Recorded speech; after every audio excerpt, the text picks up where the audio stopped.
자, 미증시가 바닥 대비해서 1000포인트 정도 반등한 이후에 잠시 쉬어가는 모습 나타냈지만 주간 단위로는 또 2주 연속 상승하면서 잘 마감이 됐었죠. 이번 주에는 특히 연방준비제도 이사회 유동성 공급 방안 또 미정부의 부실자산 처리 방안이 발표될 예정이기 때문에 미증시의 흐름에 어느 때보다도 또 눈여겨봐야 하지 않을까 싶은데요.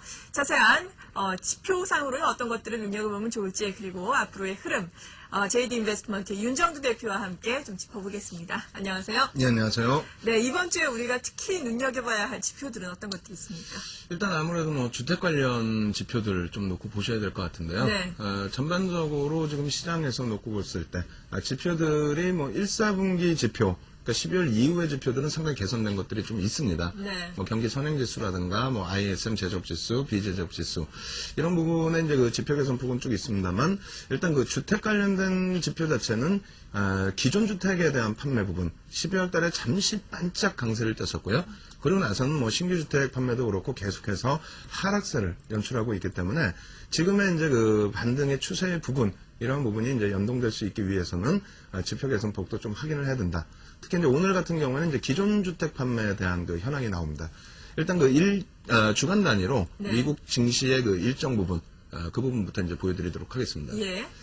지표 일정 놓고 보시게 되면요. 미국 쪽 같은 경우에 이제 오늘 저녁 기준에서 기존 주택 판매가 나오는데 예상치 부분은 이제 그 지난 1월달 대비해서는 그나마 좀 덜 빠지는 그런 흐름이라고 말씀을 드릴 수가 있겠는데요. 어찌됐건 여전히 하회되고 있다, 하향되고 있다 이렇게 말씀을 드리겠고요. 25일 같은 경우에 이제 신규 주택 판매 같은 경우도 역시 이전치 대비해서는 뭐 좀 개선되는 부분이 있습니다만 여전히 좀 부담스러운 요인이 있다.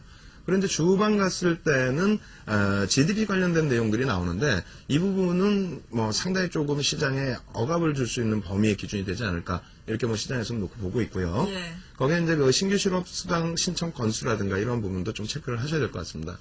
무엇보다 이제 가장 중요하게 말씀드렸던 이제 주택 판매 부분인데 놓고 보시는 것처럼 사실상 기존 주택, 파란 색깔 선에 놓여져 있는 기존 주택 판매는 사실 한 차례 좀 그 반등이 나와주는 모습들이 중간중간에 있었습니다만 결과적으로는 전체 추세 자체가 굉장히 악화되어 있다는 거죠.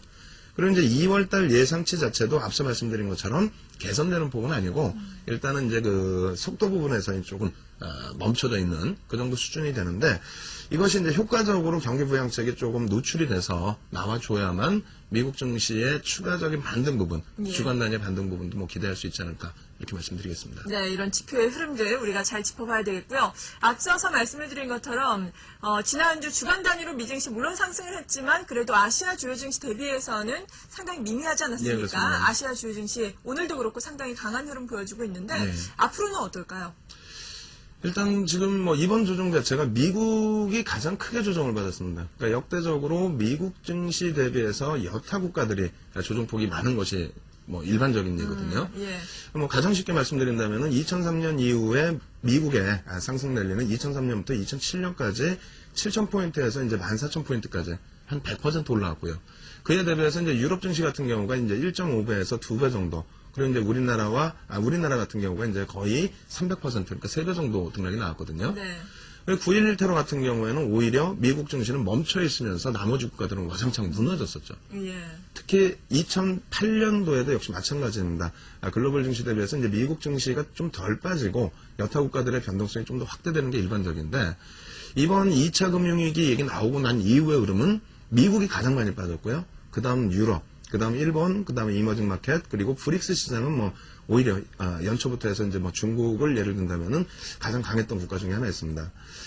그런 범위의 기준이기 때문에 조심스럽게 예전부터 말씀드린 게 미국과의 디커플링. 그것이 이제 그 2005년도에 그런 일이 있었는데 네. 2005년도에 미국이 전체 1년간의 등락이 10% 수준. 그러니까 뭐 상승이 10%도 아니고요. 등락 자체가 10%일 때 유럽 증시 같은 경우와 그리고 이제 우리나라와 일본 같은 경우는 50%대 상승이 나왔죠. 그런데 이제 중국이 바닥 찍고 올라선 게 2005년입니다. 거기에 이제 홍콩이 연동됐었고요.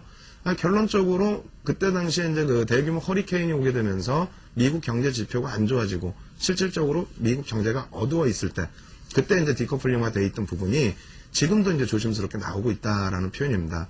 그래서 미국 증시가 목요일과 금요일 조정을 받았음에도 불구하고 유럽 같은 경우에 강보합 쪽 위쪽의 흐름을 유지를 해줬거든요. 예.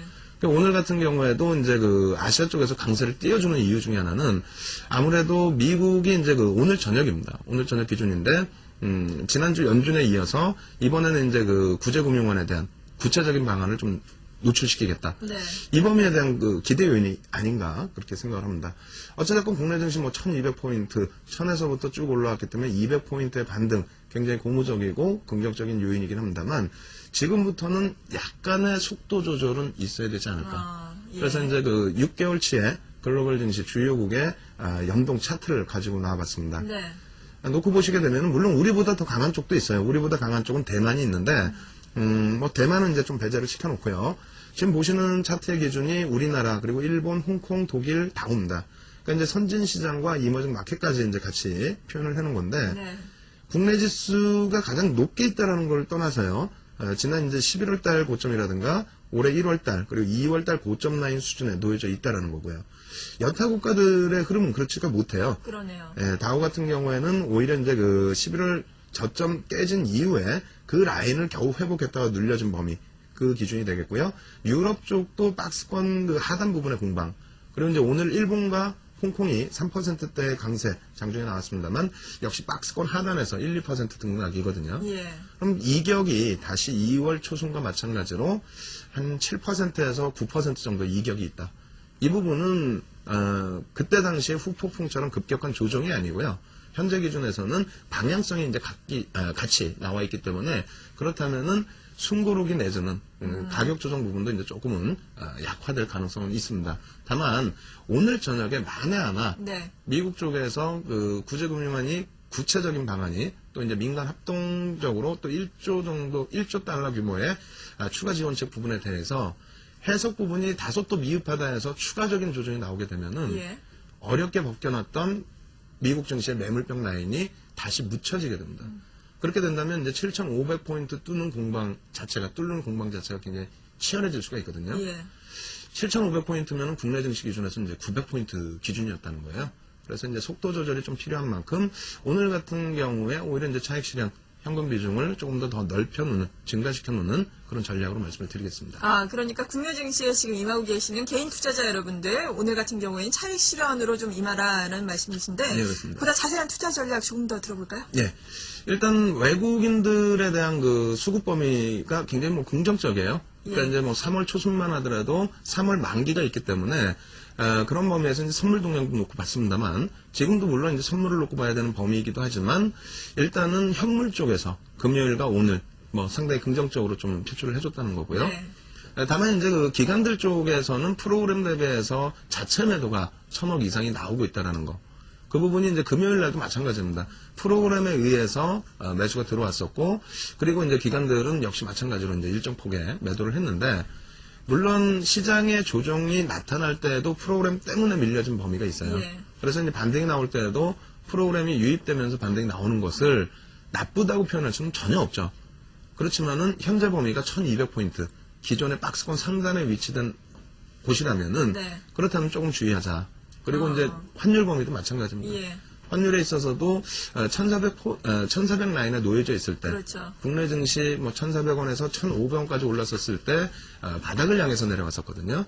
지금 이제 뭐 1,600원까지 갔다가 내려온 범위라서 재료는 될 수 있지만 시장 지수가 1,200포인트다라고 한다면 예. 한 발짝 좀 저라면 물러서서 보겠습니다. 그래서 전체적으로 현금 비중은 뭐 한 70% 정도까지 확대를 하시더라도 무난하지 않을까 이렇게 말씀드립니다. 예, 자세한 투자 전략까지 들어봤습니다. JD 인베스트먼트의 윤정두 대표였습니다. 고맙습니다. 예, 감사합니다.